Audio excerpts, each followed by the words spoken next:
Christian മിഷണറിമാരുടെ നേതൃത്വത്തിൽ ഇത്തരത്തിൽ ആതുരാലയങ്ങൾ ആരംഭിച്ചത് മാത്രമല്ല, ഈ പാവപ്പെട്ട ഒരുപാട് ആളുകൾക്ക് അഭയമാവുന്ന നിരവധി ആശ്രയ കേന്ദ്രങ്ങളും പ്രവർത്തിക്കുന്നുണ്ട്.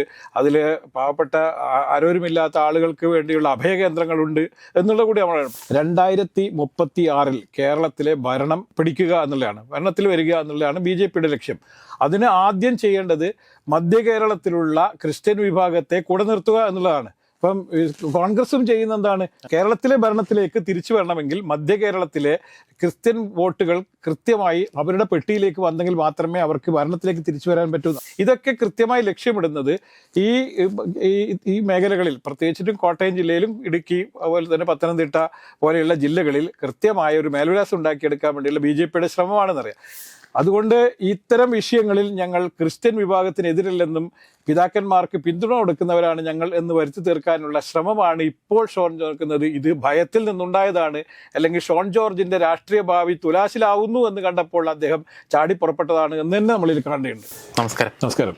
BJPയുടെ ക്രിസ്ത്യൻ ഔട്ട്റീച്ച് പ്രോഗ്രാമുകളും അതിൻ്റെ സംബന്ധിച്ച വാഗ്വാദങ്ങളൊക്കെയാണല്ലോ ഇപ്പോഴത്തെ ഹോട്ട് ടോപ്പിക്. നമുക്കറിയാം PC ജോർജും ഷോൺ ജോർജും നടത്തിയ വാവിട്ട പ്രതികരണങ്ങളും അതിന് ദീപികയും സഭയും ഏകദേശം അതേ രീതിയിൽ കൊടുത്ത മറുപടിയൊക്കെ അറിയാം. അതെ. ഇന്ന് ഇതിലൊരു ടെസ്റ്റ് നടന്നു. ഷോൺ ജോർജ് കേരളത്തിൽ അങ്ങോളം അരമനകൾ കയറി ഇറങ്ങാണ്. പാലാ ബിഷപ്പിനെ കണ്ടു, ഇവിടെ കർദിനാൾ റാഫേൽ തട്ടിലിനെ കണ്ടു, നാളെ ഒരു പക്ഷേ ആൻഡ്രൂസ് താഴത്തിനെ കാണാം. ഇതെല്ലാം ഇതിൽ കേന്ദ്ര നേതൃത്വം ഇടപെട്ടു എന്നതിൻ്റെ ഒരു സൂചനയാണ്. എന്തായിരിക്കും ഇനി അങ്ങോട്ട് ഈ മെയ് 4-നപ്പുറം BJPയും ക്രിസ്ത്യൻ സഭകളും തമ്മിലുള്ള ഒരു ബന്ധത്തിൻ്റെ ഭാവി? അല്ല, ഇപ്പം ക്രിസ്ത്യൻ വിഭാഗത്തിനിടയിലേക്ക് നുഴഞ്ഞു കയറാൻ വേണ്ടിയിട്ട് ചാരന്മാരായി നിയോഗിച്ച 2 പേരാണ് PC ജോർജും അതുപോലെ തന്നെ ഷോൺ ജോർജും. പക്ഷേ BJPയുടെ ലക്ഷ്യം വഴിതെറ്റിപ്പോകുന്നൊരു കാഴ്ചയാണ് നമ്മൾ കണ്ടത്. കാരണം ഒരു സമൂഹത്തെ മൊത്തത്തിൽ അടച്ചാക്ഷേപിക്കാനും പ്രത്യേകിച്ചും ബിഷപ്പുമാരെയും അതുപോലെ തന്നെ വൈദികരെയൊക്കെ അടച്ചാക്ഷേപിക്കുന്ന രീതിയിലുള്ള പ്രതികരണമാണ് ഇവർ 2 പേരിൽ നിന്നുണ്ടായതെന്നുള്ളതാണ്. സഭയ്ക്കെതിരല്ല ഞങ്ങൾ, പക്ഷേ രാഷ്ട്രീയത്തിൽ ഇടപെടുന്ന മെത്രാന്മാർക്കെതിരാണ് ഞങ്ങൾ എന്നാണ് പറയുന്നത്. അതിൽ 1-2 ആളുകളൊക്കെ ചിലപ്പോൾ നല്ല ആൾക്കാരുണ്ടെന്നും, എന്നാൽ ബഹുഭൂരിപക്ഷം മെത്രാന്മാരും രാഷ്ട്രീയ നിലപാടുള്ളവരാണെന്നും അവർ രാഷ്ട്രീയത്തിൽ ഇടപെടുന്നത് വലിയ വിധത്തിൽ ദോഷം ഉണ്ടാക്കുന്നു എന്നായിരുന്നു ഇവരുടെ ഏറ്റവും വലിയ ആരോപണം.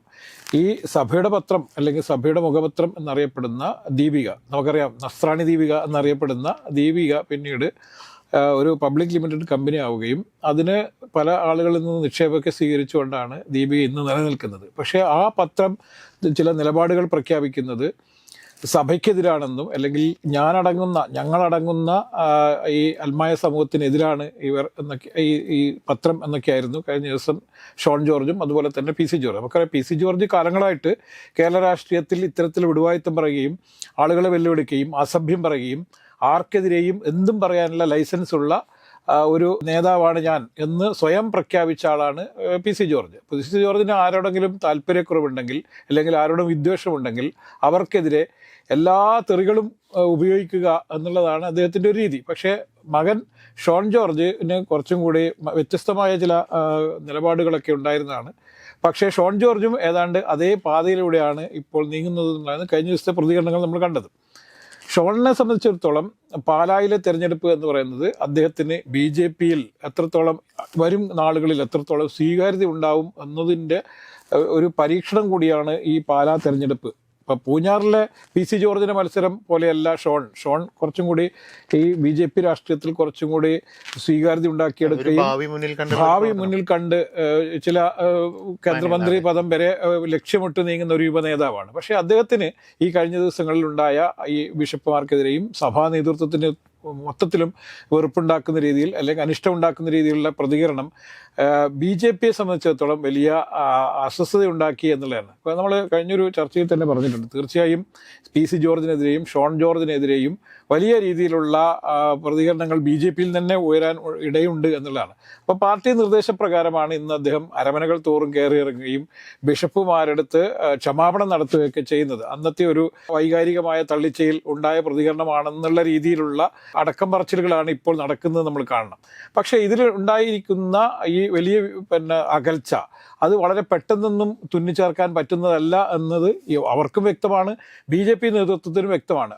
പ്രത്യേകിച്ചിട്ടും FCRA നടപ്പിലാക്കാൻ വേണ്ടി, പുതിയ നിയമം നടപ്പിലാക്കാൻ വേണ്ടി തീരുമാനിച്ചത് ഇലക്ഷൻ പടിവാതിക്കൽ എത്തി നിൽക്കുമ്പോഴായിരുന്നു ഈ ചർച്ചകൾ രൂക്ഷമായി വന്നത് എന്ന് തന്നെയാണ് BJPക്കെതിരെയുള്ള വലിയ നീക്കത്തിന്, അതായത് ക്രിസ്ത്യൻ വിഭാഗത്തിനിടയിൽ ഏറ്റവും കൂടുതൽ ശക്തമായ പ്രതികരണങ്ങൾ ഉണ്ടാവാനുള്ള കാരണം.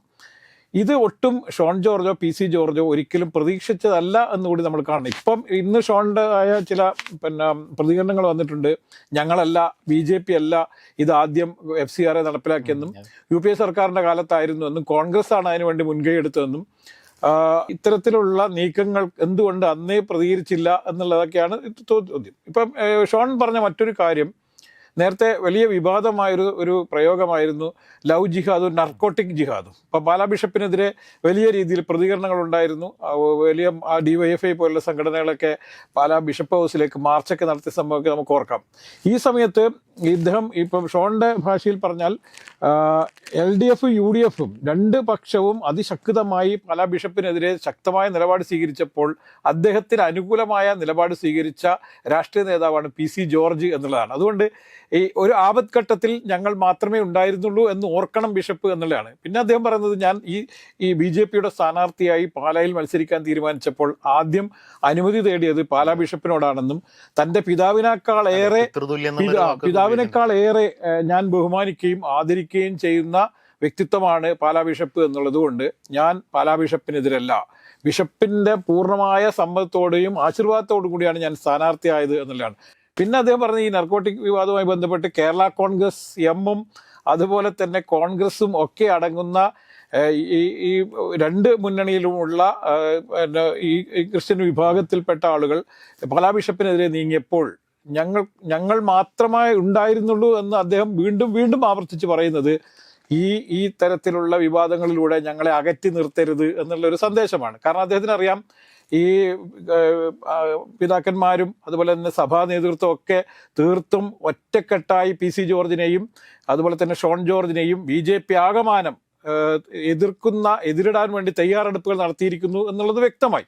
ഇതോടുകൂടിയാണ് ഇത്തരത്തിലുള്ള ന്യായവാദങ്ങളുമായി ഷോൺ ജോർജ് ഇറങ്ങിയത് നമുക്കറിയാം. ഇതാരാണ് യഥാർത്ഥത്തിൽ ഈ നർക്കോട്ടിക് ജിഹാദും ലവ് ജിഹാദും അതുപോലെ തന്നെ പലതരത്തിലുള്ള മുസ്ലിം വിരുദ്ധ നിലപാടുകൾ സ്വീകരിക്കുകയും അത് പരസ്യമായി പ്രഖ്യാപിക്കുകയും ചെയ്തത് PC ജോർജ് ആയിരുന്നു നമ്മൾ കാണേണ്ടതുണ്ട്. PC ജോർജ് തുടങ്ങി വെച്ച ഒരു പ്രൊപ്പഗണ്ടയാണ് പിന്നീട് കേരളത്തിൽ വലിയ അലയൊലികളായി മാറിയതെന്നും ഇത് വലിയ രീതിയിൽ പിന്നെ നാഷണൽ നേതൃത്വം, ദേശീയ നേതൃത്വം, BJP നേതൃത്വം ഏറ്റെടുക്കുകയും നമുക്കറിയാം പിന്നീട് കേരള സ്റ്റോറി പോലുള്ള ഒരു സിനിമ പോലും ചെയ്യുന്നതിലേക്ക്, അതെ, രണ്ട് കേരള സ്റ്റോറി 1, കേരള സ്റ്റോറി 2 എന്ന് പറഞ്ഞിട്ടുള്ള വലിയ സിനിമകൾക്ക് പോലും കാരണമായി എന്ന് പറയും. ഇത് PC ജോർജാണ് ഇതിൻ്റെ കാരണക്കാരൻ, ആദ്യത്തെ തുടക്കക്കാരൻ PC ജോർജ് ആയിരുന്നു. അതുകൊണ്ട് കേരളത്തിൽ ഇത്തരത്തിലുള്ള വിവാദങ്ങളുടെ എല്ലാം തുടക്കക്കാരൻ PC ജോർജാണ്.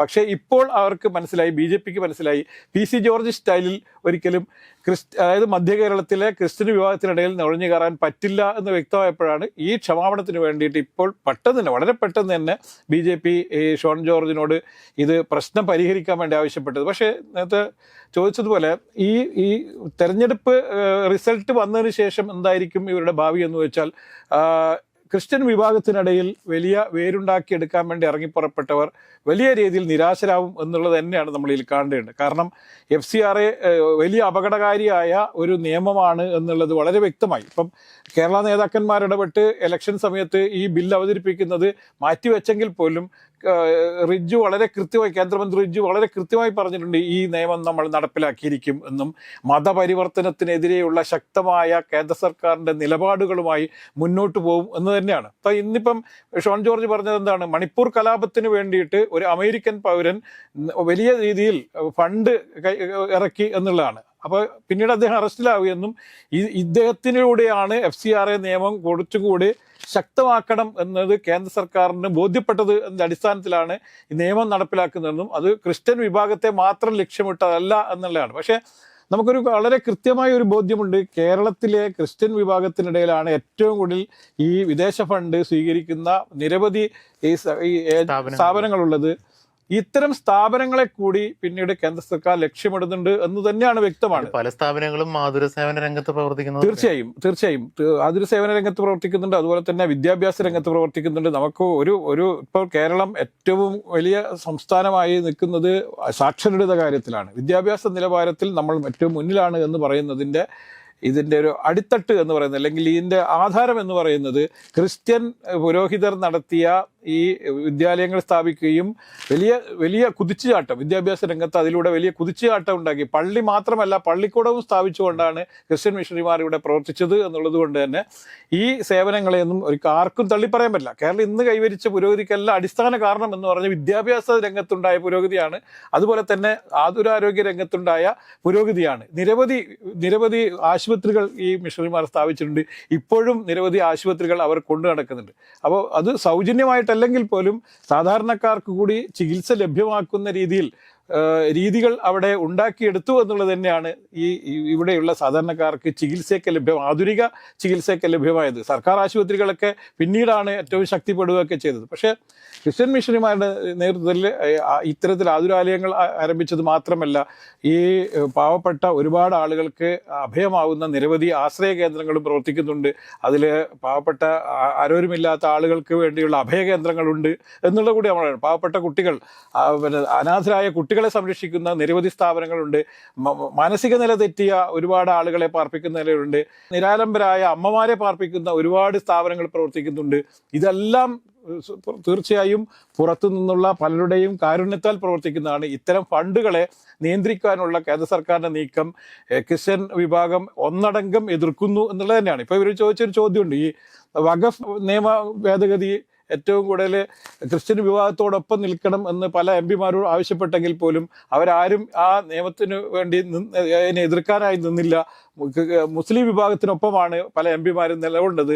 ഈ ഇവിടുത്തെ UDF എം പിമാർ, കോൺഗ്രസ് എം പിമാർ, അതുപോലെ തന്നെ മറ്റ് എം പിമാരെല്ലാം. അതുകൊണ്ട് ഇത്തരം വിഷയങ്ങളിൽ ഞങ്ങൾ ക്രിസ്ത്യൻ വിഭാഗത്തിനെതിരല്ലെന്നും പിതാക്കന്മാർക്ക് പിന്തുണ കൊടുക്കുന്നവരാണ് ഞങ്ങൾ എന്ന് വരുത്തി തീർക്കാനുള്ള ശ്രമമാണ് ഇപ്പോൾ ഷോൺ ജോർജ്. ഇത് ഭയത്തിൽ നിന്നുണ്ടായതാണ്, അല്ലെങ്കിൽ ഷോൺ ജോർജിന്റെ രാഷ്ട്രീയ ഭാവി തുലാശിലാവുന്നു എന്ന് കണ്ടപ്പോൾ അദ്ദേഹം ചാടി പുറപ്പെട്ടതാണ് എന്ന് തന്നെ നമ്മളിൽ കാണേണ്ടതുണ്ട്. ഇതിൽ ഷോൺ ജോർജ് അന്ന് പറഞ്ഞൊരു പരാമർശമുണ്ട്, അമിത്ഷാ ചോദിച്ചാൽ ഞാൻ എന്ത് പറയും. അതെ, അമിത്ഷാ എന്ത് ചോദിക്കാനാണ്? അമിത്ഷാ അർത്ഥം അവിടെ ചെന്ന് കേരളത്തിൽ നിന്ന് ഞങ്ങൾ ഇത്ര പെർസെന്റേജ് ക്രിസ്ത്യൻ വോട്ട് ശേഖരിച്ചു കൊടുക്കാം എന്നൊരു, അല്ലെങ്കിൽ ഇവരിപ്പം BJP ലക്ഷ്യമിട്ടിരിക്കുന്നത് 2036 കേരളത്തിലെ ഭരണം പിടിക്കുക എന്നുള്ളതാണ്, ഭരണത്തിൽ വരിക എന്നുള്ളതാണ് BJPയുടെ ലക്ഷ്യം.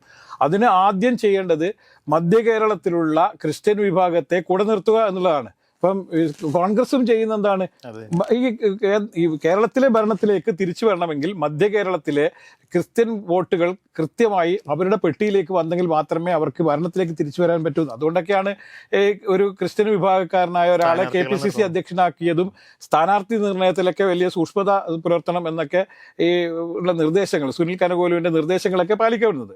ഇതേ പോളിസി തന്നെയാണ് BJP എടുത്തിരിക്കുന്നത്. അതുകൊണ്ടാണ് മധ്യ കേരളത്തിലെ ഒരു ക്രിസ്ത്യൻ വിഭാഗ അംഗമായ ജോർജ് കുര്യനെ അവർ മന്ത്രിയാക്കിയത്. അദ്ദേഹം മത്സരിച്ചിട്ടില്ല, അദ്ദേഹം ആ സമയത്ത് ഒരിക്കലും രാജ്യസഭാ അംഗമായിരുന്നില്ല. മന്ത്രിയാക്കിയതിന് ശേഷം അപ്രതീക്ഷിതമായി അദ്ദേഹം മന്ത്രിസ്ഥാനത്തേക്ക് വരുന്നു. അതിനുശേഷമാണ് അദ്ദേഹം രാജ്യസഭാ അംഗമാകുന്നതൊക്കെ. ഇതൊക്കെ കൃത്യമായി ലക്ഷ്യമിടുന്നത് ഈ മേഖലകളിൽ, പ്രത്യേകിച്ചിട്ടും കോട്ടയം ജില്ലയിലും ഇടുക്കി അതുപോലെ തന്നെ പത്തനംതിട്ട പോലെയുള്ള ജില്ലകളിൽ കൃത്യമായ ഒരു മേൽവിലാസം ഉണ്ടാക്കിയെടുക്കാൻ വേണ്ടിയുള്ള BJPയുടെ ശ്രമമാണെന്നറിയാം.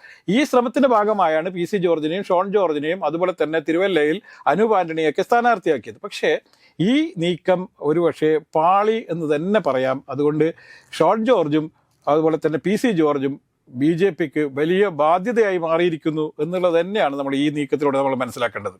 ഇത് കഴിഞ്ഞ ദിവസം TP സെൻകുമാറിന്റെ ഒരു പോസ്റ്റ് ഉണ്ടായിരുന്നു, കോർ ഹിന്ദുവിനെ വിട്ട് ക്രിസ്ത്യൻ ഔട്ട്റീച്ചിന് പോയത് മണ്ടത്തരമാണ്. അപ്പൊ ആ ഒരു പ്രയോഗം ഇപ്പോ BJP ഒരു പക്ഷേ ഇത് പാളി എന്നുള്ളൊരു നിഗമനത്തിലാണ്. അപ്പൊ ഇനി ഒരു പക്ഷെ വീണ്ടും കോർ ഹിന്ദുവിലേക്ക് മടങ്ങാം എന്നൊരു സാധ്യതയുണ്ടോ? തീർച്ചയായും അങ്ങനെ മാറേണ്ടി വരും. അതുകൊണ്ടാണ് ഞാൻ പറഞ്ഞത്, ഈ അങ്ങനെ മാറുന്ന സമയത്ത് ഇവരുടെ പ്രസക്തി നഷ്ടപ്പെടും. അത് ഷോൺ ജോർജ്, PC ജോർജും അതുപോലെ തന്നെ ചിലപ്പോൾ അനൂപ് ആന്റണി ചിലപ്പോൾ നിലനിന്നേക്കാം, അതുപോലെ തന്നെ ജോർജ് കുര്യനും നിന്നേക്കാം. കാരണം ഇവർക്ക് രണ്ടുപേർക്കും കുറച്ചും കൂടി സംഘപരിവാർ ശക്തിയായിട്ട് നേരത്തെ തന്നെ ബന്ധങ്ങളുണ്ട് എന്നുള്ളത് ഉണ്ട്. പക്ഷേ ഈ രണ്ടുപേർക്കും അതില്ല. ഷോൺ ജോർജിനും അതുപോലെ തന്നെ അദ്ദേഹത്തിൻ്റെ അപ്പൻ ജോർജിനും യാതൊരു തരത്തിലും ഈ സംഘപരിവാർ ശക്തിയായിട്ട് നേരത്തെ യാതൊരു തരത്തിലും ബന്ധമുണ്ടായിരുന്നില്ല. മാത്രമല്ല അവരൊരു ബാക്ക്ഗ്രൗണ്ട് എന്ന് പറയുന്നത് പൂർണ്ണമായും കേരള കോൺഗ്രസ് ബാക്ക്ഗ്രൗണ്ട് ആയിരുന്നു. അതുകൊണ്ട് തന്നെ അവർ ക്രിസ്ത്യൻ വിഭാഗത്തോട് ഒപ്പം നിന്ന് പ്രവർത്തിച്ച് സാമൂഹ്യ സേവന രംഗത്തൊക്കെ പ്രവർത്തിച്ചുകൊണ്ടിരുന്ന ആളുകളാണ്, രാഷ്ട്രീയ രംഗത്ത് പ്രവർത്തിച്ചുകൊണ്ടിരുന്ന ആളുകളാണ്. അതുകൊണ്ട് അവർക്ക് ഒരിക്കലും സംഘപരിവാർ ശക്തിയുമായിട്ട് ചേർന്ന് പോകാൻ പറ്റില്ല, അല്ലെങ്കിൽ അവരുടെ ഐഡിയോളജി പൂർണ്ണമായും മനസ്സിലാക്കാൻ പോലും പറ്റാത്തൊരു സാഹചര്യം കൂടി ഉണ്ട് എന്ന് നമ്മൾ മനസ്സിലാക്കണം.